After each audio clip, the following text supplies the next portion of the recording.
Although as Minister of National Defense, I had sighting reports of UFOs. I was too busy to be concerned about them at the time because I was trying to unify the Army, Navy, and Air Force into a single Canadian Defence Force. And that itself was a kind of battle to the finish. So this was not high on my agenda. But about 10 years ago, I started getting interested due to a young man from Ottawa sending me material on the subject. I told him I was too busy to read it, but he had confidence that someday I would.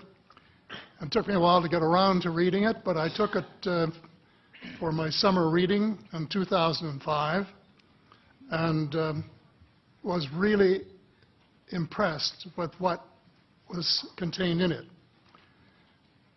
And what I thought to myself is there are huge issues here, huge issues.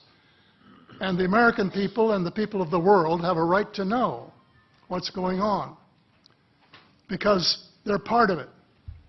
It's not just an isolated thing. I accept the invitation of Victor Vigiani, who's over here somewhere, and his cohort, Mike Bird, to speak to a symposium at the University of Toronto. And I said, UFOs are as real as the airplanes flying overhead. That gave me the dubious distinction of being the first person of cabinet rank in the G8 group of countries to say so unequivocally.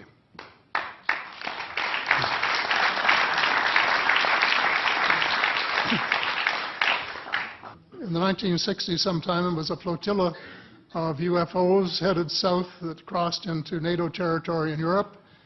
And the Commander-in-Chief of the Supreme Allied Headquarters in Europe was naturally very shaken.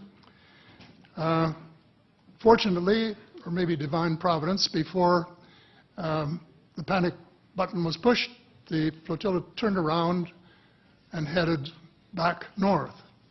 Obviously, they had thought maybe they were Russian and they were very concerned about it. Anyway, an investigation was launched into this whole subject, and a document was prepared which concluded that at least 4 species had been visiting Earth for thousands of years. And this is my own view at this stage as well. So, except for that, there are just a couple of things that we've talked about that I'd like to refer to. And one was that we were referring to them as they until this morning when Linda Moulton Howe, I think she was the first one, actually named 3 different species. I don't think we can any more refer to them as they because they're not an amorphous mass. They are different species and consequently may have different agendas. I don't think we can say that they all have the same agenda any more than we could say that the United States, China, and Russia had the same agenda. Our real interests may be very similar, but as of now, our perceived interests are still quite far apart. One more observation before I begin what I want to say, and that is that we spent quite a bit of time talking about the 66-year-old cadavers. And I was glad to have Linda this morning finally say that there are live ETs on Earth at this present time, and at least 2 of them probably working with the United States government. The other species that I learned about not too long ago was called the tall whites. And this is when Paula Harris broke the story just a few years ago.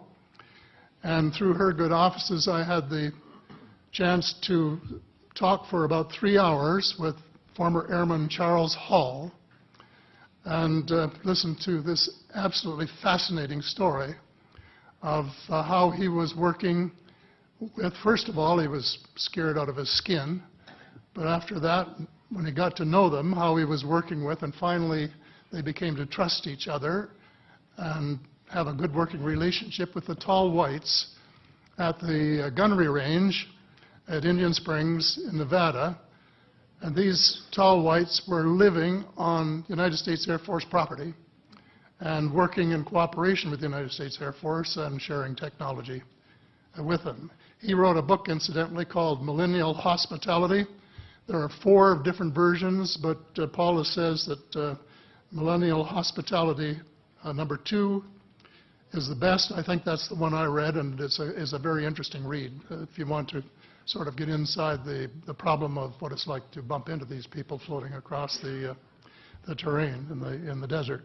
Well, enough on that for now. My interest is in full disclosure. And my only caveat is I think probably I would say 95 to 98% full disclosure. I know of 1 or 2 things that I'm not sure should be in the public domain, at least yet. They will be someday, I'm sure, but not maybe immediately. But just as children survive the idea of the Tooth Fairy and Santa Claus when they become adult, I think that tax-paying citizens are quite capable of accepting the new and broader reality that we live in a cosmos teeming with life of various sorts. The fact that some other civilizations are more advanced than we are may be humbling. And it exists, and it's being kept secret by the same vested interests who control our destiny. Who are these vested interests, and what are they up to? Well, Senator, you were talking about a military junta. In my opinion, that is true, but I have broadened and deepened the definition to cabal, and the cabal comprises members of the 3 sisters: the Council on Foreign Relations, the Bilderbergers, and the Trilateral Commission, the International Banking Cartel, the Oil Cartel, members of various intelligence organizations, and select members of the military junta, who together have become a shadow government of not only the United States, but of much of the Western world. The aim of the game is a world government comprising members of the cabal who are elected by no one and accountable to no one. And according to Mr. Rockefeller, the plan is well advanced. Does this help you to understand why our civil rights are being taken away from us?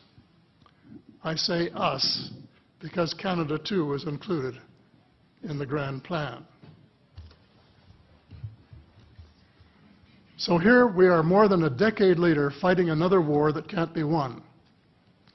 There is no country on earth powerful enough to protect its citizens against fanatical hate, as we learned from the Boston Marathon. And the mere attempt to pursue the impossible pits neighbor against neighbor and the state power structure against everyone. All of the freedoms won by the millions of men and women who fought and died in World War II are being flushed unceremoniously down the drain. The only hope of peace is a negotiated settlement.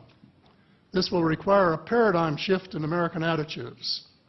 It involves a de facto renunciation of the plan for a new American energy and the adoption of a pledge of cooperation with all humankind to build the kind of world which we are collectively capable of. Young people everywhere need to be challenged by a noble cause. They need to be involved in arresting global warming, creating a banking system that is just and sustainable, and lead the way in the transformation to the new reality that we have to live in harmony with our celestial neighbors, as well as seeking peace on earth. In a word, we have to become spiritual beings and practice the one tenet that the world's major religions have in common, and that is the Golden Rule.